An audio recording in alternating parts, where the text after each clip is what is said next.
Welcome back to career vein updates. Calicut university BEd admission waiting rank list പ്രസിദ്ധീകരിച്ചിരിക്കുകയാണ്. അപ്പോൾ waiting rank ലിസ്റ്റുമായി ബന്ധപ്പെട്ട് ശ്രദ്ധിക്കുന്ന വളരെ പ്രധാനപ്പെട്ട ചില കാര്യങ്ങളാണ്.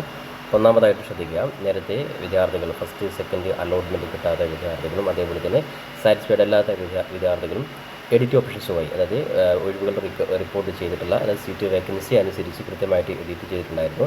അത്തരത്തിൽ എഡിറ്റ് ചെയ്തിട്ടുള്ള വിദ്യാർത്ഥികൾക്കൊക്കെ വെയിറ്റിംഗ് റാങ്ക് ലിസ്റ്റ് ഇപ്പോൾ പരിശോധിക്കാൻ സാധിക്കുന്നതാണ്. അതിനായിട്ട് ജസ്റ്റ് ഒഫീഷ്യൽ വെബ്സൈറ്റായിട്ടുള്ള admission.uoc.ac. എന്ന വെബ്സൈറ്റിൽ വന്ന് ബി.എഡ് ക്യാപ്പ് വഴി വിദ്യാർത്ഥികൾ ജസ്റ്റ് നിങ്ങളുടെ പ്രൊഫൈൽ ലോഗിൻ ചെയ്തുകൊണ്ട് നിങ്ങൾക്ക് വെയിറ്റിംഗ് റാങ്ക് ലിസ്റ്റ് പരിശോധിക്കാൻ സാധിക്കുന്നതാണ്. പിന്നെ വെയിറ്റിംഗ് റാങ്ക് ലിസ്റ്റുമായി ബന്ധപ്പെട്ട് ശ്രദ്ധിക്കുന്ന വളരെ പ്രധാനപ്പെട്ട കാര്യങ്ങൾ നോക്കാം. അതായത് ഒന്നാമതായിട്ട് ശ്രദ്ധിക്കേണ്ട കാര്യം, വെയിറ്റിംഗ് റാങ്ക് ലിസ്റ്റിൽ ആർക്കൊക്കെ അഡ്മിഷൻ ലഭിക്കുമെന്നുള്ളത് നിങ്ങളുടെ റാങ്ക് ലിസ്റ്റ് പൊസിഷൻ നോക്കിയിട്ട് നിങ്ങൾക്ക് ഏറ്റവും മുകളിൽ റാങ്ക് ലിസ്റ്റ് വന്നിട്ടുണ്ടെങ്കിൽ തീർച്ചയായിട്ടും നിങ്ങൾ അതത് കോളേജിൽ നിങ്ങൾക്ക് ഡയറക്റ്റ് കോൺടാക്റ്റ് ലഭിക്കുന്നതായിരിക്കും. അപ്പോൾ നിങ്ങൾക്ക് ഏതെങ്കിലും ഒരു കോളേജിൽ നിങ്ങൾക്ക് അഡ്മിഷൻ സാധ്യതയുണ്ടെങ്കിൽ ശ്രദ്ധിക്കുക, നിങ്ങൾക്ക് കോളേജിൽ നിന്ന് ഡയറക്റ്റ് നിങ്ങളെ ബന്ധപ്പെടുകയും അതിനനുസരിച്ച് നിങ്ങൾ കൃത്യമായിട്ട് കോളേജിൽ പോയിട്ട് പെർമനൻ്റായിട്ട് അഡ്മിഷൻ എടുക്കുകയാണ് വേണ്ടത്. അപ്പോൾ സ്വാഭാവികമായിട്ടും നിങ്ങൾ കൃത്യമായിട്ട് സീറ്റ് വേക്കൻസി കണ്ടിട്ടുണ്ട്. ഓരോ കോളേജിലും പരമാവധി പല കോളേജുകളും 2, 3, 4 സീറ്റുകളൊക്കെയാണ് വന്നിട്ടുള്ളത്. അത്തരത്തിൽ ആ സീറ്റുകൾക്ക് അനുസരിച്ചുള്ള റാങ്ക് ലിസ്റ്റ് വന്നാൽ മാത്രമാണ് അഡ്മിഷൻ സാധ്യത ഉണ്ടാവുകയുള്ളൂ. അത്തരത്തിൽ പുതുതായിട്ട് വെയിറ്റിംഗ് റാങ്ക് ലിസ്റ്റിൽ അഡ്മിഷൻ കിട്ടിയ വിദ്യാർത്ഥികളാണെങ്കിൽ ജസ്റ്റ് പ്രൊഫൈൽ ലോഗിൻ ചെയ്തുകൊണ്ട് നിങ്ങൾ യൂണിവേഴ്സിറ്റിയുടെ മാൻഡേറ്ററി ഫീ അടക്കുക. മാൻഡേറ്ററി അടച്ചതിന് ശേഷം വിദ്യാർത്ഥികൾ ശ്രദ്ധിക്കുക, 29/7/2026 നിങ്ങൾ പ്രവേശനം സ്ഥിരമായിട്ട് അഡ്മിഷൻ എടുക്കേണ്ടത്. പെർമനന്റ് അഡ്മിഷൻ മാത്രമാണ്.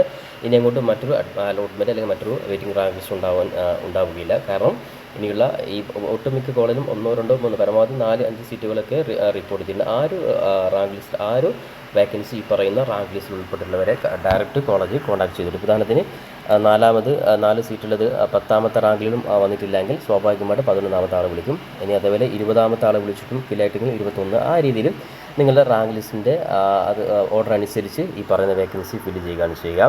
പിന്നെ അതോടൊപ്പം തന്നെ ശ്രദ്ധിക്കേണ്ട കാര്യമാണ്, ഫീസ് കാര്യങ്ങൾ മാൻഡേറ്ററി ഫീ ഒക്കെ നേരത്തെ പറഞ്ഞു 610 രൂപ, അതേപോലെ 155 രൂപ SUC ബാധ്യപ്പെട്ടവരാണ്.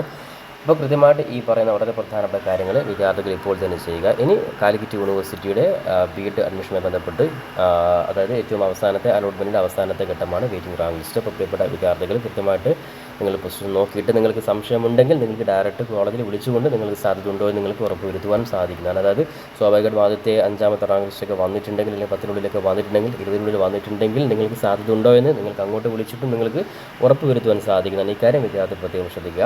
പിന്നെ അതോടൊപ്പം തന്നെ എവിടെയും അഡ്മിഷൻ കിട്ടാത്ത വിദ്യാർത്ഥികൾ കൃത്യമായിട്ട് ശ്രദ്ധിക്കുക, കേരള PSCയുടെ അംഗീകാരമുള്ള ബി.എഡ് തന്നെ നിങ്ങൾക്ക് കേരളത്തിന് പുറത്തും ചെയ്യാൻ സാധിക്കുന്നതാണ്. അത്തരത്തിലുള്ള അപ്ഡേറ്റ്സുകൾക്ക് താഴെ കൊടുത്ത പേഴ്സണലായിട്ടുള്ള വാട്സാപ്പ് നമ്പറിൽ ബി.എഡ് ഡീറ്റെയിൽസ് എന്ന് അയച്ചു കഴിഞ്ഞാൽ നിങ്ങൾക്ക് അതുമായി ബന്ധപ്പെട്ട എല്ലാ ഇൻഫർമേഷൻ ലഭിക്കുന്നതാണ്. അപ്പോൾ പരമാവധി വിദ്യാർത്ഥികൾ ഈ രീതിയിൽ എല്ലാ കാര്യവും കൃത്യമായിട്ട് ചെയ്തുകൊണ്ട് നിങ്ങൾ അഡ്മിഷനുമായി ബന്ധപ്പെട്ട് മുന്നോട്ട് നീങ്ങുക. ഇത്തരത്തിലെല്ലാ അപ്ഡേറ്റുകൾക്കും നിങ്ങൾ ചാനൽ മറക്കാതെ ഫോളോ ചെയ്യുവാൻ, പരമാവധി നിങ്ങളുടെ സുഹൃത്തുക്കൾ കൂടി ഷെയർ ചെയ്ത് കൊടുക്കാനോട് ഉറപ്പെടുത്തിക്കൊണ്ട് പുതിയൊരു അപ്ഡേറ്റുകൾ നമുക്ക് വീണ്ടും കണ്ടുമുട്ടാം. ഇതിലേക്ക് തൽക്കാലം വിളിച്ച് മീ Sawad Adicheri. Thank you for watching this video.